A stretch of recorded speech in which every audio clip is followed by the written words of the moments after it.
Hey everybody, come follow me time. We're in Romans. How did we get there so quickly? We just went through Acts, right? So this is the beginning of all the letters that Paul wrote. So we're just going to do a little intro for this one. And then I've got like 4 points I picked out. Now there's a lot in this week you can unpack. And I prayerfully picked 4 points that I thought, this could really apply to us now and help us now. It's definitely helping me now. So hopefully it'll help you guys. So introduction to the whole book of these epistles. They're called the Pauline Epistles, meaning that they relate to Paul rather than a girl called Pauline, although that's where the name comes from. But anyway, so there's the Bible dictionary, the Come Follow Me manual will direct you to the Bible dictionary. The Bible dictionary has a whole lot in there, which is what I've just printed off. So this is nothing like revolutionary or secret. Bible dictionary, King James Version, Bible dictionary. That's where it is. So there's 14 epistles in the current New Testament written to members of the gospel who had gospel knowledge, were more than likely branches of the church, wards, stakes, or whatever we would call them now, that version of that. They're not evangelistic, so they're not like preaching them to convert them. They're more like we would have a handbook now, or continued revelation, or a conference talk. So sort of more like that. They do not run chronologically. So Romans comes first, right through to Philemon, and they're done in book order of largeness. So Romans is the larger of them all, and then they get smaller and smaller and smaller. Except for Hebrews, which although is accredited to Paul, a lot of scriptural theologians, don't think the writing is the same. So whether it was dictated by Paul while he was somewhere where he couldn't write, or maybe it was someone who was working with him and he said, oh, you know what I've been talking about, could you write this letter to the Hebrews and express what I'm feeling?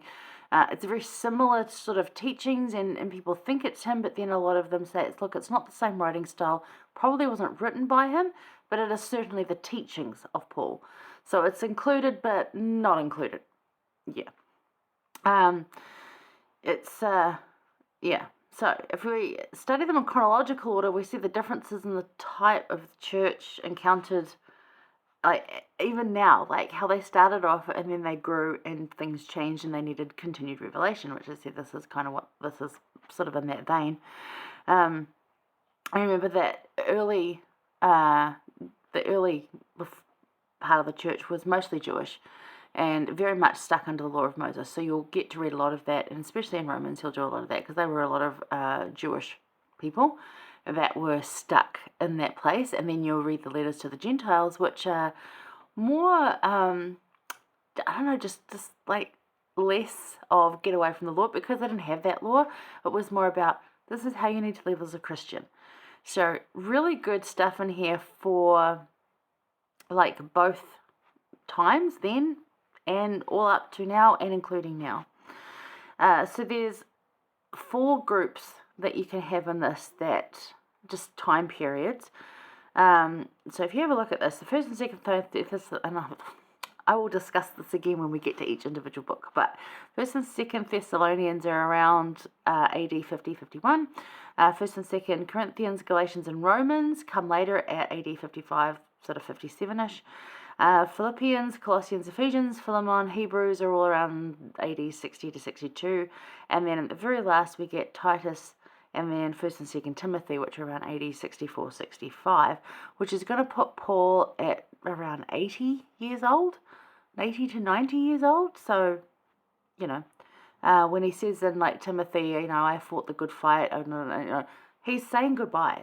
He knows that's the end of his life is coming. We get that. And I love that scripture, and we're definitely going to talk about it when we get to Timothy. But anyway, in the meantime, let's go back to Romans. So, the Epistle of Romans, and this is just directly from the Bible dictionary, so don't think again that I'm some genius or anything. It's just Bible dictionary, good resource, and free, incidentally. This epistle was written from Corinth. So Corinth is when he writes to the Corinthians, it's the people of Corinth. So this is written from Corinth toward the end of the stay recorded in Acts 20 verse 3, which we were looking at. So this is back before he gets to Rome. So this is like writing to Rome before he gets back to Rome. and he does several different missions. If you remember last week or a couple of weeks ago, I showed you the map in the Come Follow Me manual, which go have a look, because again, it's electronic online. If you don't have the book, it's in the app, you can enlarge it and you'll see different colours for different journeys that he took. So this one in particular is while he was in that stay that's recorded in Acts 20, verse 3. Paul was then contemplating a visit to Jerusalem, which was certain to be dangerous, because it's just the Jews were after him. If he escaped with his life, he hoped afterwards to visit Rome. The letter was meant in part to prepare the church there to receive him when he came. It may also be regarded as containing a statement of doctrines that had been in dispute with the Judaizing Christians and that Paul now regarded as finally established. And we'll talk about that. It's a lot of talk about circumcision. It actually, while it does mean actual circumcision, what Paul's talking about and what he's teaching has got nothing to do with that at all. But it's, well, the thought and the belief around it. He's challenging that, but not that. So you can have a look at the breakdown. It starts off with a greeting, of course, as you would in any letter, saying, hi, blah, blah, blah, this is how it's going. And then he gets doctrinal, so he gives his main thesis, he lays it out, the Jews' position of privilege, which we see now even as Latter-day Saints, we're in a position of privilege in a lot of ways, and we can be very judgmental on those others of non-denominational, and I try so hard to not do that, and I really don't want to take the privilege that I have with the knowledge that I have and think that I'm some chosen God's person. To me, being chosen, I choose to be chosen, and to be chosen means I have more work to do. It doesn't mean that I'm special in any way, although we are all special, but I'm not saying that I'm better than anyone just because of where I'm at, and I don't ever want to come off like that. So if I have to, I really apologize, but it's something I'm trying to navigate, as I'm sure most of us are. But we don't want to do that, because we can read about it here and it's not nice and it's not Christian. It's not Christ-like at all. And then he talks about Abraham, which we're going to cover because that's awesome, and just moral consequences, and just giving them some okay, this is what the gospel is. I'm just getting you prepped for it.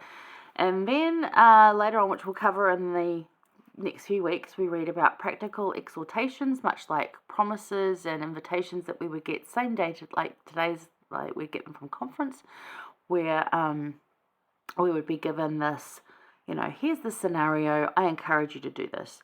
And then personal, so his reasons for writing, and then a closing prayer, closing statement of testimony. So the reason for this particular group that we'll read here is Romans, and then as I said, there's the other groups so Romans includes 1st and 2nd Corinthians and Galatians, so you read the same thing there. It was about the controversy around the Mosaic law mixing in with now this Christian teaching, and how do you quantify that? If you had been brought up one way and then you're Christian, how do you quantify all that?